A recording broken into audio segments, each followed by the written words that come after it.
Hi guys, welcome to another Fintokei Stars episode. My guest today is Sebastian from Slovakia. He might be one of the youngest Fintokei Stars so far, but he's already an accomplished trader. So far, he managed to get 12 payouts totaling in over 20,000 euros. His father is also a professional trader, so the apple did not fall far away from the tree. He also used to be a professional skier, so it's going to be interesting to hear how his career helped him to become a better trader. So you definitely don't want to miss this episode. So let's go. Hi, Sebastian. Welcome to the Fintokei studio. How are you? Hi, I'm great. Thanks for the invite, and also hi to the viewers. Perfect. The first question is usually the same for everyone. So, can you introduce yourself a little bit? Yeah, so I'm a student. I've been trading for a couple of years, and I focus mainly on forex pairs and also on the prop firms because as a student, I don't have that much capital, and prop firms enables me to trade a lot more with a lot more capital. Yeah. So, what was the initial impulse for you to start trading?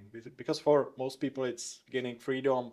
Maybe they are unhappy at their job, but I guess you don't have a job yet. And maybe for some people, it's just about money. You know, they want more money. So, what was the impulse for you? Yeah, so my father is a pro trader, as you said. He's been trading for 20 years, over 20 years. So he was the main stepping stone for me to enter trading. But I would lie if I wouldn't mention the money and the freedom that it comes with it because it's a huge factor in trading too. Yeah, so Yep. Can you tell us a little bit about your beginnings? Did you use demo accounts or did you just jump straight in? Maybe demo accounts were boring for you. You just wanted to trade your own money, experience the real psychology behind trading. yes, I started on demo accounts definitely because you have to know the platform, how it works, and so on.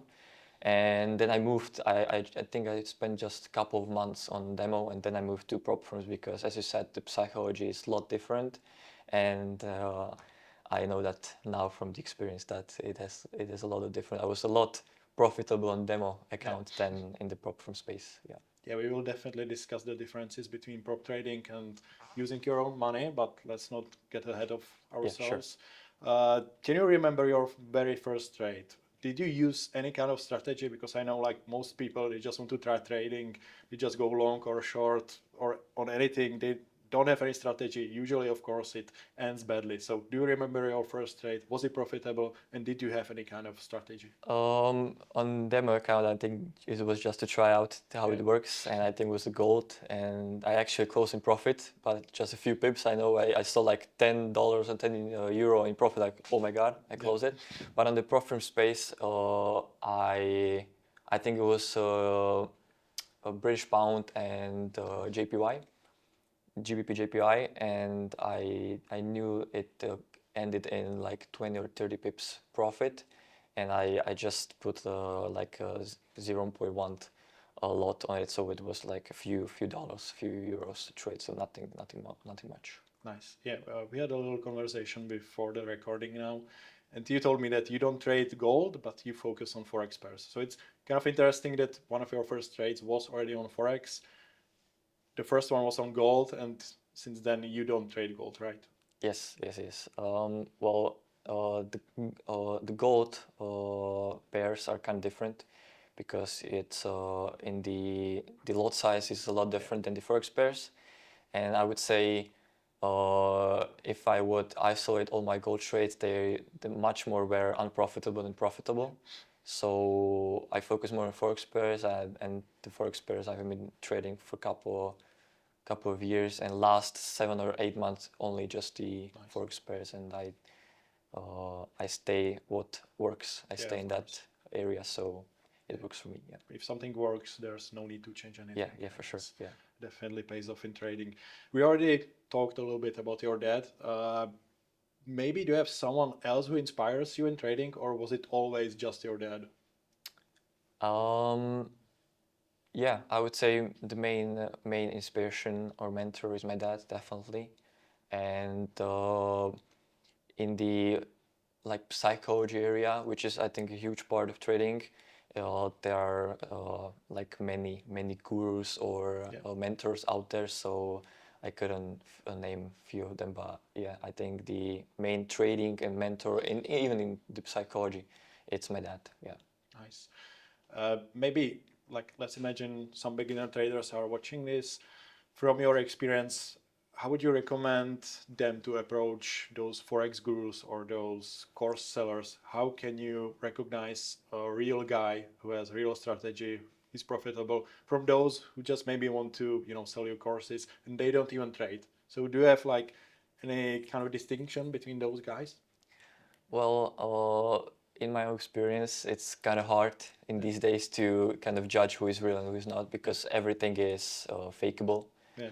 basically. So you could just, if someone has Lambo, they can just rent it, or Yeah. it's pretty easy. Even in the forex space, in the charts, it's pretty easy to fake it. So me, I just focus on my own group and my own style, and I try to not focus on the other gurus because you don't know, you never really know. So you just buy the course and you see if you're profitable or not. But I would say there are some few like basic steps like the flashy cars, flashing money, and flexing, all the stuff. I think those are the red flags in trading for sure. Huge red flags. That's a great point, I would say.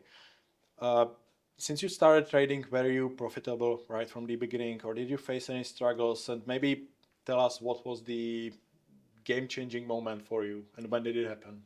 Um, When I started trading, I was profitable in the meaning that I had made some money, but it wasn't consistent, and more often I lost more money than made.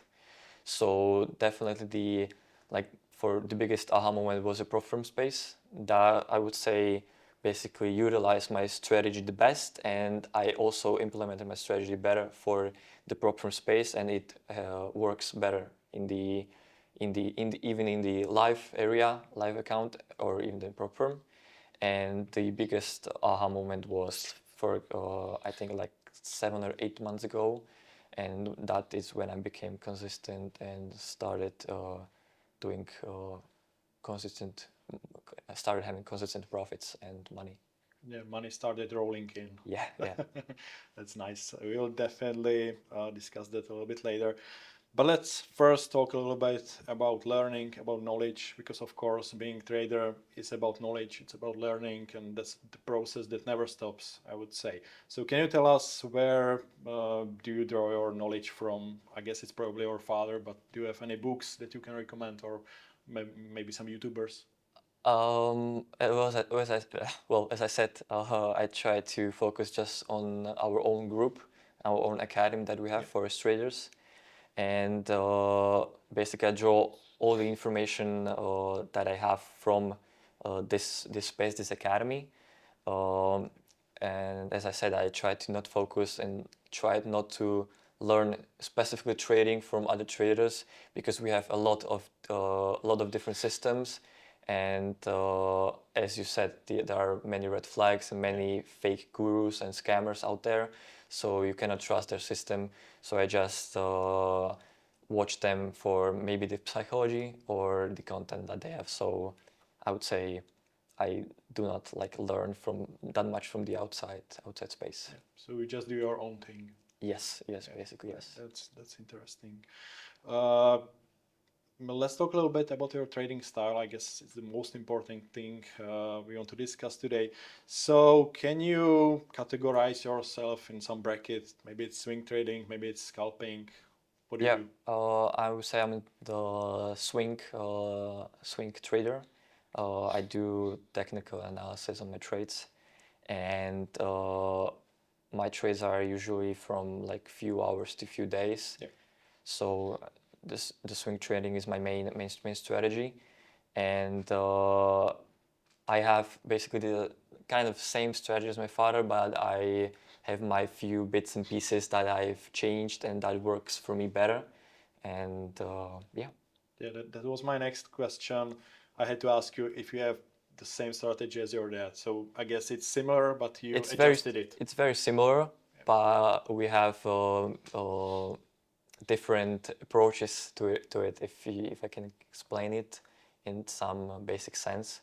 And as I said, a few bits and pieces that are changed and that works for me, and maybe I choose some trades that he doesn't choose, or vice versa. So yeah. Yeah. So, but basically, it's a strategy that your father developed, and I guess it works for him for a long time.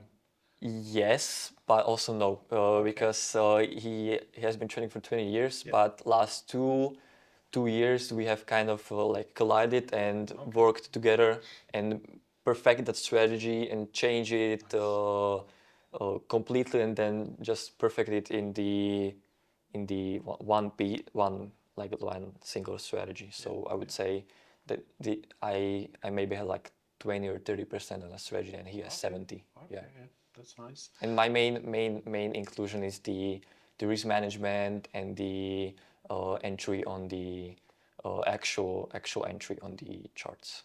Yeah. That's nice. I would say, me personally, that trading for me is basically managing risks. So first, would you agree with that? And then second, what kind of risk management do you use? Yes, well, a lot of people think that trading is gambling, and I kind of do agree with that. But if you use like 10% on one trade, then it's gambling. But if you have strict risk management and you just stick to that, your psychology is great. You focus on the trade and you manage it if it goes wrong, or you manage even if it goes to the profits. You might not take the profit or just take it too soon. So it all depends. But I would say definitely the trading is managing risk, and I do have like I risk 1 to 2% on 1 to 2% profit. Usually, in the prop firm space, I do have a $100,000 euro account, and I try to use two lots, so 2% risk to 1% profit. So that means thousand euro profit usually. Yeah. Of course, it's always important to have not tight risk management, but to be definitely aware of it, especially in prop trading companies where you need to watch the drawdown, Yes. either daily or the complete account drawdown. Yes. We already said that you mainly focus on Forex. Do you trade anything else, or maybe tell us your favorite assets or favorite Forex pairs that you trade?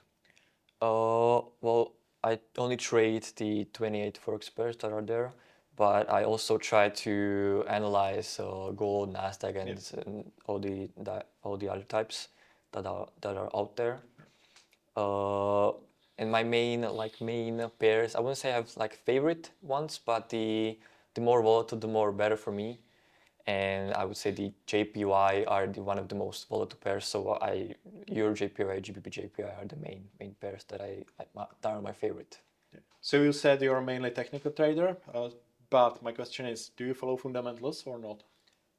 Yeah, I just strictly focus on technical analysis, and also I do focus before I enter the trade on the news. So, for example, if Powell is speaking, it's a huge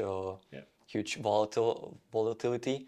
So that depends also. So I just try to analyze all of the factors that could basically differ the graph. But I mainly focus on the charts. Yeah. Yeah, I guess like even though you hold your position at least a few hours or a few days, when there's a major news, I guess this still can like influence your position a lot. So you need to follow it at least a little bit. Yes, but we have adjusted the system. We have system based, so no matter what happens, even if the news are, we can still enter the trade because we have such a good system, I would say. Oh, that's nice. I like this question. What kind of trading setup do you use? And by setup, I mean like LCDs, monitors, not like technical setup. We will get to that. So, you see on social media guys who have 8 monitors. They are basically all day glued to the monitors, checking charts all day. So, what's your trading setup? Yeah. I guess it's personal preference. Well, some of the guys use 8 monitors, which I think for me is crazy, but it works. It works. Everybody has their own preferences as in life. So, but we do not need much. I usually, when I travel, I just use the MacBook, but I have two monitors at home, but I only use one for trading, so I do not need like two for two different charts and so on. Yeah. Do you sometimes use your phone for trading or just check out? Well, mainly mainly I would say I analyze the charts on PC or MacBook, but I close trades usually or adjust them, the TP or stop loss on mobile phone because it's I'm rarely at home these days. I like to go out a lot and travel, so yeah, I would say the 70% of the time spent on charts is on the phone, but it's, as I said, just strictly managing the position and uh, seeing if I could enter. So for example, if when I had school, we have summer now, so when I had school, I usually woke up early. I just booted up the PC, see the charts for like 10 minutes, and I see like some positions are not ready yet. So at school, I just pick up the phone and see there is the JPY trade ready, so I just enter it. Yeah, but I did the analysis on indicators and at home. Yeah. Yeah, but it's amazing how trading evolved, because we are talking to your father a few hours ago, and he started basically in the year 2002. Yeah. So let's imagine like having phones back then. So trading changed so much, Yeah. but for the better, I would say. Definitely, yeah. Yeah, so let's go to the Fintokei part.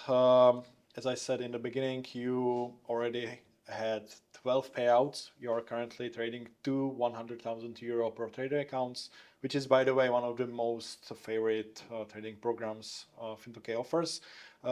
Your total payouts are over 20,000 euros. Most of it was in the past few months, so you have amazing streak. So we'll definitely talk about it a little bit later. But first, I want to ask you, do you just focus on prop trading or do you trade your own money? Well, first I started prop trading, as I said, because and my parents also are firm believers that I need to be like self-made and need to earn or make the money. So even if I started back then, I blew a lot of accounts, and my parents supported me a lot. They gave me the money, but also I worked. So I would say it's like a 50-50 contribution on their accounts because you need money to buy the perform accounts, and it's not a lot to compared to the live accounts. And yeah, so now I mainly focus on the prop trading for prop trading, but I also have my own live accounts, basically money earned from prop trading. So yeah, that I have like split it into two parts now. Yeah. Yeah. It might be obvious, but can you tell us what advantages does prop trading have over managing your own capital? Well, the risk to reward ratio is, I think, the best advantage that there is. Basically, you have like you spend around 500 euro on the 100k account, and if you pass the count, you get 100,000 basically capital, which is I think a huge bonus. And even if you manage to score 1 or 2 payouts from it, and it could be even 1 or 2%, I think and even you get the money back from which is a huge plus. Basically, 2 or 300,000 percent profit, which is huge compared if you lose the money on the live account, your 500 you lose, then it's gone. So I think it's a huge plus. Yeah. Yeah, that's amazing. The capital that it provides. And yeah. quick payouts at Fintokei. Obviously. That's a big plus. Yeah. So how did you hear about Fintokei and what motivated you to try one of the challenges? Well, my father has a few accounts, or his clients they have few accounts in at Purple trading. So that's when I first started hearing that you are guys basically making a prop firm. Yeah, and I was back then in some other prop firms, and I was a little satisfied because obviously I blew basically all of my accounts. But when the Fintokei started, I basically moved straight to you, and I also blew like I think I blew 5 or 6 accounts. Then I basically had a profitable account. So yeah, the the conditions are the best, I think, that you have. They're clear compared to some other prop firms, and the support is great as you mentioned, and the fast payout, the quick payouts are incredible. So yeah, that I would say that they're the main motivation to still stay with the Fintokei space. Yeah, that's Yeah. nice to hear. Do you remember your first big win with Fintokei? What did you trade, and what was your reaction to it? Oh, well, I do not have many of them because I try to focus on consistency. For me, trading is boring basically, so I'm not trying to be not much emotional, and I think it's a good thing because if you are emotional in trading, then you have like a nice profit, but you want more, and then it's not good for your trading style and overall psychology. But my first win was actually my first big win was I think 3 or 4 months ago. It was on the Euro Australian dollar, and it was sell, and I basically forgot to put take profit, Yeah. take profit, and it was like 3K profit. Yeah, Oh, that's so nice. so it was nice. Yeah. So was this your best trade, the most profitable one? That I did on Prof from Space, yeah, definitely. Okay, that's nice. I already said in the beginning that you used to be a pro skier. You used to do downhill and slalom and super G. Yeah. Can you tell us a little bit about the similarities maybe between doing professional sport, doing professional trading? How did it help you maybe mentally, consistency, and I guess maybe something else?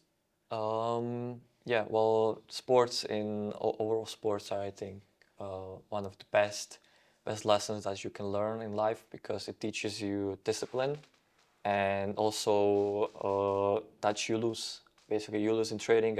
As I said, I blew many accounts. I still have losing streaks, losing days, losing trades. So even in my live account, so it's a part of life. You lose in life too. So that helps me to still go through, so to not give up and like learn from the lesson. And the discipline is correlated between it. So yeah. Yeah, I guess when you make mistake trading, okay, you will lose money, but when you make mistake going downhill on skis, that punishes you way more, I would say. Yeah. For sure. But for some for some people, money are way important than your health. Yes. So yeah, but I would say it's not that bad. It depends what kind of mistake you did. So it depends if I uh, have something fractured or broken leg or arm, or if I lose 1,000 or 10,000 euros. So Okay. it's like in life. So Yes. it happens. Why I started talking about this topic is because I wanted to talk about losses, losses in trading. Of course, sooner or later, every trader will experience losses.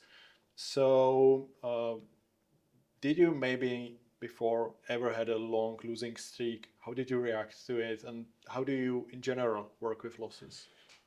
Well, as in skiing, I would say it's the same. It depends on what kind of loss it is. As I say, how big of well, how big the loss is. But as in skiing, you have to you know go go again. Just stay working, training. If something bad happens to like a big injury, there is no other way than to just go to the doctor and stay in rehab for 3 months or maybe a few weeks. And as in training, so I just did not give up. I analyzed the mistake. If it was my psychology, or if it was the system that is broken or something.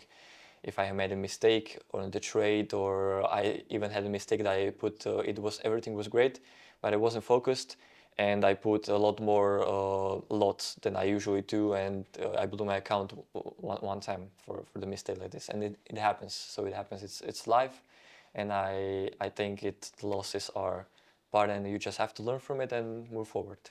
Yeah. Yeah, that's a great lesson. Let's go back a little bit to the differences between trading your own capital and trading prop accounts.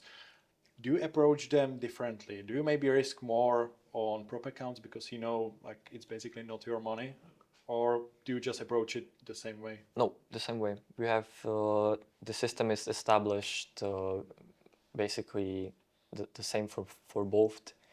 both styles, both prop firms and live accounts.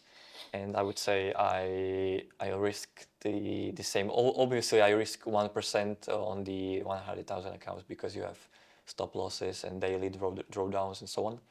But I would say we have the same risk management, and also I do the same trades. I try to focus more later. I'm trying to focus on different trades on prop firms and live accounts.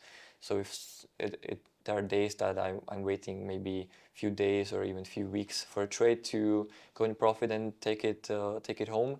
So I try to not wait on the live account. So I do different trades on different type of trades on both accounts, different pairs. Yeah. Okay, great. Okay, so let's now go to the favorite part of the interview. As usual, Sebastian will be kind enough to analyze one of his best trades he's done at Fintokei. So please, Sebastian, if you could please show us one of your best trades. Maybe just talk about the technical setup. Where did you put stop loss or take profit? Why did you go into this trade? And maybe would you do something differently? Okay, for sure. Yeah. Okay, so I entered this trade on the 1 hour time frame, the JBP NSD pair.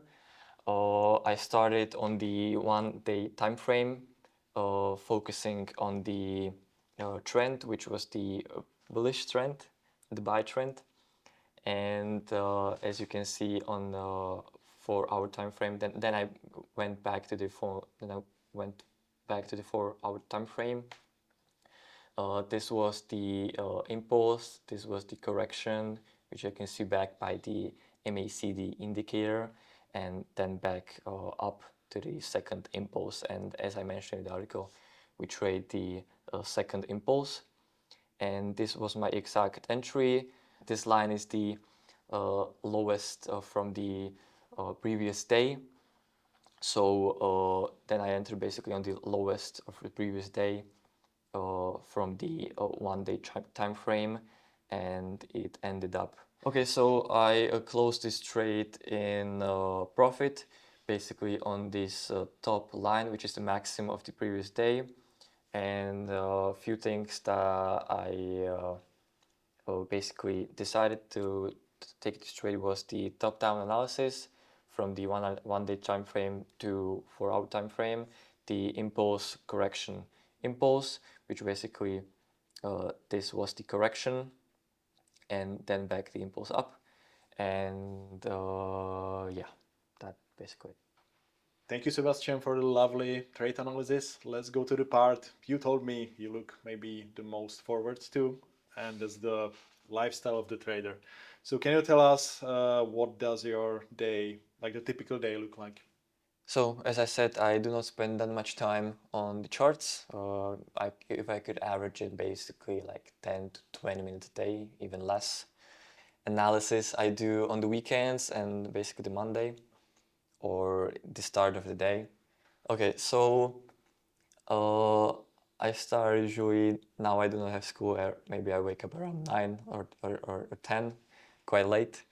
Then I have like some kind of small breakfast. I do basic stuff. And I usually go to the gym or play tennis or vice versa. Depends on the weather outside. But yeah, I go to the gym, then I come back, I take a shower, go to lunch. Usually I go eat somewhere out.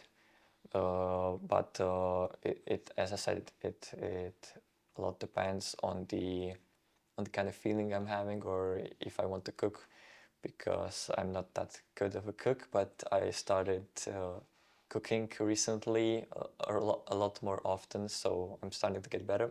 Yep. And yeah, my day is usually kind of boring. Yeah, I do work quite a bit on the academy. I work with clients, answer emails and so on throughout the day. But yeah, I go out with friends. I do a lot of sports. Yeah, tennis in the evening usually. And what else? Yeah, I think that's kind of it. Yeah, I wanted to ask you if you have any time for hobbies and family and other activities, but I clearly see that you do have a lot of time for that. But I guess that's because it's summer. So usually when you have school, your time schedule must be quite different, right? Yeah, definitely it is. I usually wake up a lot sooner, around 7.